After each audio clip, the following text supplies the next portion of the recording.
Good morning students. Online classes के दूसरे सत्र में आप सभी का स्वागत है। आज हम आपकी हिंदी की पाठ्य पुस्तक क्षितिज के पद्य भाग का पाठ 11 रसखान पढ़ेंगे। कवि रसखान कृष्ण भक्त कवि हैं। ये मुस्लिम धर्म से संबंध रखते हैं, परंतु इन्होंने भक्ति श्री कृष्ण की है। उनका मूल नाम सैयद इब्राहिम था। वे दिल्ली के आसपास 1548 में जन्मे थे। कृष्ण भक्ति ने कवि रसखान को ऐसा मुग्ध कर दिया कि उन्होंने गोस्वामी विट्ठल नाथ जी से दीक्षा ली और कृष्ण की भक्ति करने के लिए ब्रजभूमि में ही जाकर बस गए। सन 1628 के लगभग उनकी मृत्यु हो गई थी। सुजान रसखान और प्रेम वाटिका ये उनकी कृतियां हैं। एक पुस्तक रसखान रचनावली के नाम से भी है, जिसमें उनकी रचनाओं का संग्रह मिलता है, लेकिन इस पुस्तक की रचना रसखान ने नहीं की है। इसमें सिर्फ उनकी रचनाओं का संग्रह है। जो रसखान ने पुस्तक रची हैं, उन कृतियों का नाम तो सुजान रसखान और प्रेम वाटिका है। प्रमुख कृष्ण भक्त कवि रसखान की अनुरक्ति भक्ति सिर्फ कृष्ण के प्रति प्रकट हुई हो ऐसा नहीं है। वे कृष्ण और कृष्ण भूमि, कृष्ण से जुड़ी हुई प्रत्येक वस्तु से वो उतना ही गहरा प्रेम करते थे जितना श्री कृष्ण से करते थे। ये ब्रज भाषा में लिखते थे और ब्रज भाषा का प्रयोग करते समय इन्होंने अपनी भावनाओं को और अपनी भक्ति को प्रस्तुत करते समय जरा सा भी शब्दों का आडंबर या शब्दों का दिखावा नहीं किया है। बड़ी सीधी सरल भाषा में इन्होंने अपनी रचनाएं लिखी हैं। इनकी भक्ति जिन रचनाओं के माध्यम से प्रस्तुत हुई है, वे रचनाएं सवैया कहलाती हैं। सवैया एक प्रकार का छंद होता है। यहाँ प्रश्न उठता है कि छंद किसे कहते हैं।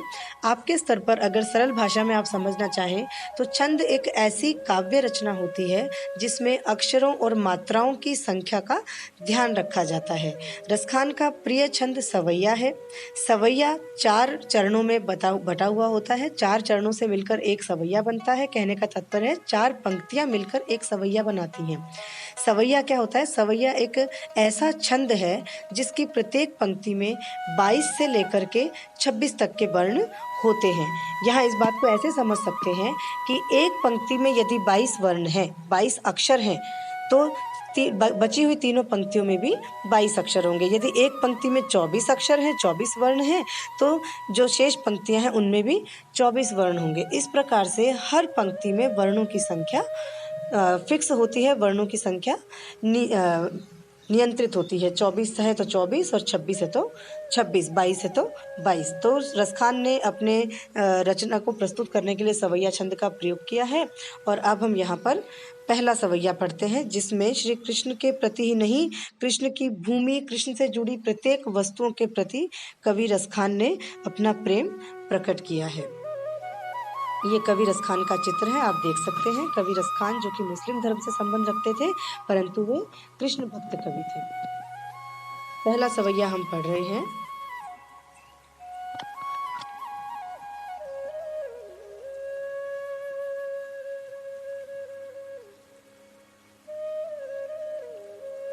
मानुस हो तो वही रस खानी, बसों ब्रज गोकुल गांव के ग्वारन। मानुस हो तो वही रस खानी, बसों ब्रज गोकुल गांव के ग्वारन। मानुस का अर्थ होता है मनुष्य। हो तो यानी हूँ तो, यदि मैं मनुष्य हूँ तो वही रसखानी, रसखानी नाम आया है। कवि रसखान कहते हैं अपने अगले जन्म के बारे में कल्पना करते हुए श्री कृष्ण से निवेदन कर रहे हैं, विनती कर रहे हैं, हे श्री कृष्ण, यदि मैं अगले जन्म में मनुष्य हो जाऊं, मनुष्य बनकर जन्म लूं, तो बसों ब्रज गोकुल गांव के ग्वारन। बसों मतलब निवास करूं, वास करूं, रहूं।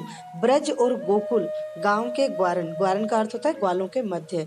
हे श्री कृष्ण, यदि मुझे अगला जन्म मनुष्य के रूप में मिले तो मैं ब्रज और गोकुल के गांव के ग्वालों के मध्य बसने वाला मनुष्य बनना चाहता हूँ। वे ग्वाले जिन्हें श्री कृष्ण अपने साथ लेकर वन में गाय चराने जाया करते थे। जो पशु हो तो कहा बस मेरो, चरो नित नंद की धेनु मझारन। जो पशु हो तो, जो पशु हो का अर्थ होता है जो मतलब यदि, पशु मतलब पशु। यदि मैं पशु हूँ तो यदि मैं पशु हो जाऊं, अगला जन्म यदि मुझे पशु के रूप में मिले, तो कहा बस मेरो, तो मेरा वश कहाँ चलेगा। परंतु फिर भी मैं आपसे निवेदन करता हूँ कि चरो, चरो मतलब चरूं, नित्य नंद की धेनु, धेनु का अर्थ होता है गाय। मैं नित्य नंद बाबा की गायों के मझारन मध्य में चरने वाला पशु बनूं। कवि रसखान श्री कृष्ण से प्रार्थना करते हैं कि हे श्री कृष्ण, यदि मुझे अगला जन्म पशु के रूप में मिले तो मेरा बस कहाँ चलेगा, लेकिन फिर भी मैं आपसे निवेदन करता हूँ कि मुझे ऐसा पशु बनाना जो नित्य ही नंद बाबा की गायों के मध्य चरे, वे गायें जिन्हें कभी श्री कृष्ण चराया करते थे। पाहन हो तो, पाहन का अर्थ होता है पत्थर। हे श्री कृष्ण, यदि मैं अगले जन्म में पत्थर बन जाऊं तो वही गिरी को, गिरी का अर्थ होता है पर्वत, तो मैं उसी गिरी का पत्थर बनना चाहता हूँ जो कियो हरि छत्र पुरंदर धारण। हरि मतलब होता है श्री कृष्ण, छत्र मतलब छतरी, पुरंदर का अर्थ होता है इंद्र, और धारण मतलब धारण करना। यदि मैं अगले जन्म में एक पत्थर का रूप लेता हूँ तो हे श्री कृष्ण, मुझे उसी गोवर्धन पर्वत का पत्थर बनाइएगा, मैं उसी गोवर्धन पर्वत का पत्थर बनूं जो श्री कृष्ण ने इंद्र के प्रकोप से बचाने के लिए, ब्रज की जनता को बचाने के लिए अपनी उंगली पर, तर्जनी उंगली पर छत्र की भांति धारण किया था। अर्थात मैं गोवर्धन पर्वत का पत्थर बनना चाहता हूँ, वो गोवर्धन पर्वत जिसे श्री कृष्ण ने छत्र की भांति अपनी उंगली पर इंद्र के प्रकोप से ब्रज की जनता को बचाने के लिए धारण किया था। जो खग हूँ, जो मतलब यदि, खग मतलब पक्षी, यदि मैं पक्षी हूँ तो, यदि मैं अगले जन्म में पक्षी का रूप लूं तो बसेरो करूं मिली, बसेरा करता हुआ मिलूं, अर्थात मैं बसेरा करूं। कालिंदी कूल कदम्ब की डारन, कालिंदी का अर्थ होता है यमुना नदी, कूल मतलब किनारा, कदम्ब एक वृक्ष का नाम है, और डारन मतलब डालियां। हे श्री कृष्ण, यदि मुझे अगला जन्म पक्षी के रूप में मिले तो यमुना नदी के किनारे लगे हुए कदम्ब वृक्षों की डालियों पर मैं बसेरा करता हुआ मिलूं, वही डालियां जिन पर कभी श्री कृष्ण बैठकर बांसुरी बजाया करते थे। ये जो सवैया है, इसे अब अगर हम देखें तो हम इसमें अलंकार भी देख सकते हैं। अलंकार आपको दिखाई देंगे, अनुप्रास अलंकार बहुत सुंदर है इस जगह पर। बसों ब्रज और गोकुल गांव के ग्वारन, उसके बाद देखिए नित नंद, और आगे आपको मिलेगा कालिंदी कूल कदम्ब की डारन। अनुप्रास अलंकार जो है वो होता है जब एक ही अक्षर की आवृत्ति, एक ही अक्षर की आवृत्ति दो या दो से ज्यादा बार होती है। आप यहाँ देख रहे हैं कि ब की, ग की, न की और क की, इनकी आवृत्ति दो या दो से ज्यादा बार हो रही है, तो यहाँ पर अनुप्रास अलंकार है। ये छोटे छोटे प्रश्न कई बार परीक्षा में पूछ लिए जाते हैं कि इस पंक्ति में कौन सा अलंकार है, तो आपको ध्यान रखना है कि जहाँ पर एक ही वर्ण दो या दो से ज्यादा बार आता है तो वहाँ अनुप्रास अलंकार होता है। इस सवैये का अर्थ आपको अपनी कॉपी में लिखना है, बिल्कुल सरल भाषा में अर्थ लिखा जाएगा। आपसे सवैया दे करके प्रश्न पूछे जाएंगे, और वो प्रश्न आप तभी हल कर सकेंगे जब आपको इसका अर्थ आता होगा। अब हम अगला सवैया पढ़ते हैं। अगला जो सवैया है वो श्री कृष्ण की लकड़ी और श्री कृष्ण की जो वन बाग तड़ाग हैं, कृष्ण की जन्मभूमि के, कृष्ण के रास लीला रचाने के जो स्थान हैं, उनके प्रति यहाँ पर प्रेम दिखाई दे रहा है। अगला जो सवैया है वो है, या लकुटी अरु कामरिया पर राज तिहुपुर को तजी डारो।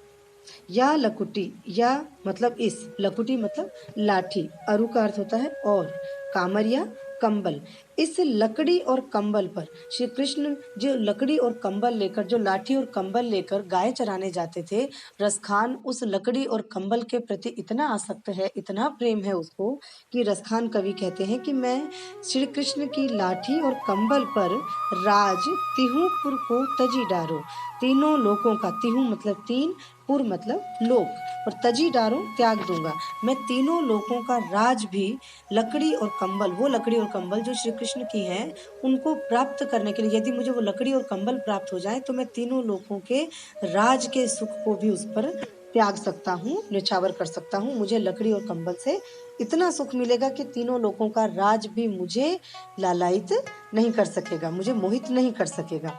आठहूँ सिद्धि नवों निधि के सुख, नंद की गाय चराए बिसारो।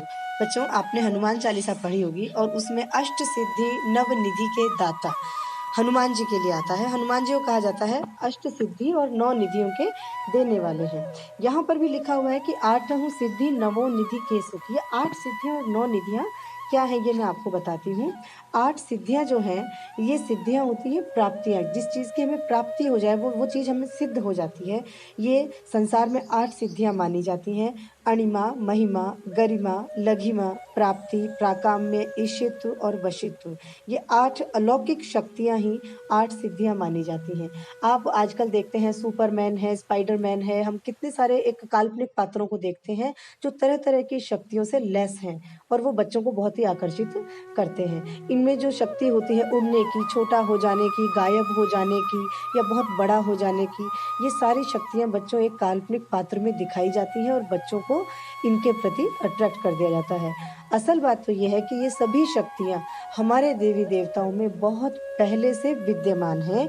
हनुमान जी के अंदर ये सारी आठों की आठों सिद्धियाँ थी, इसीलिए उन्हें 8 सिद्धियों का दाता कहा जाता है। अणिमा जो सिद्धि होती है उसका अर्थ होता है छोटा हो जाना, बहुत छोटा हो जाना। महिमा मतलब बहुत बड़ा हो जाने की शक्ति। गरिमा बहुत वज़नदार बन जाने की शक्ति। लघिमा बहुत हल्का बन जाने की शक्ति। प्राप्ति, प्राप्ति एक ऐसी सिद्धि है जिसमें आप मनचाहा फल प्राप्त कर सकते हैं। प्राकाम्य एक ऐसी सिद्धि है जिसमें अपनी कामनाओं की पूर्ति की जा सकती है। ईशित्व, ईशित्व मतलब आप खुद ऐश्वर्य को प्राप्त हो जाएँगे, ईश्वर की प्राप्ति आपको हो जाएगी। और वशित्व, वशित्व में वशीकरण की शक्ति होती है। ये 8 सिद्धियाँ होती हैं। इसी प्रकार से 9 निधियाँ, 9 निधियाँ जो हैं आपने भगवान विष्णु का जो विकराल जो बड़ा उनका विशाल रूप है, वो जब आप देखते हैं तो आपको उनके हाथों में 9 की 9 निधियाँ दिखाई दे जाएँगी। ये निधियाँ हैं पद्म, महापद्म, शंख, मकर, कच्छप, मुकुंद, कुंद, नील और खर्व। ये सब कुबेर के खजाने हैं जो भगवान विष्णु के पास हैं। तो ये 9 निधियाँ हैं।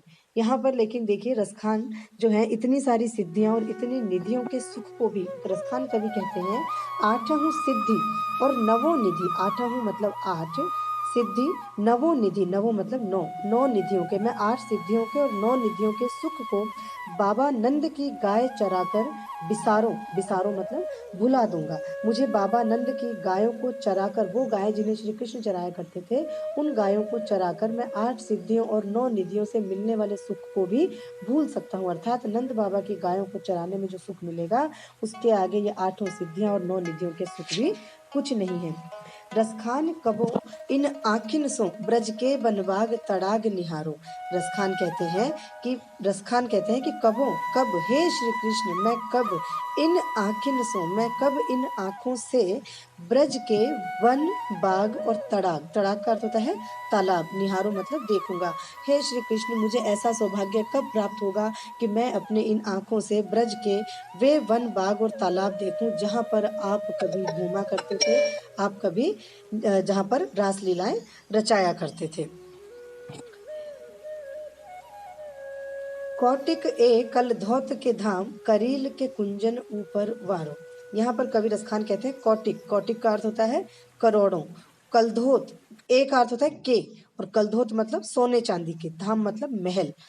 करील एक वृक्ष का नाम है, कांटेदार झाड़ियां होती हैं। और कुंजन मतलब होता है बगीचे, और वारो मतलब न्यौछावर कर देना। कवि रसखान कहते हैं मैं ब्रज में पाए जाने वाली कांटेदार झाड़ियां अर्थात करील के जो वृक्ष हैं, उनके जो बगीचे हैं, मैं उन करील के बगीचों के ऊपर करोड़ों सोने चांदी के महलों को भी न्यौछावर कर सकता हूँ। वे करील के कुंज जहाँ श्री कृष्ण कभी रास रचाया करते थे, गायें चराया करते थे, खेला करते थे, यदि मुझे उन करील के कुंजों में निवास करने को मिल जाए तो मैं करोड़ों सोने चांदी के महलों को भी उन कुंजों के ऊपर न्यौछावर कर सकता हूँ।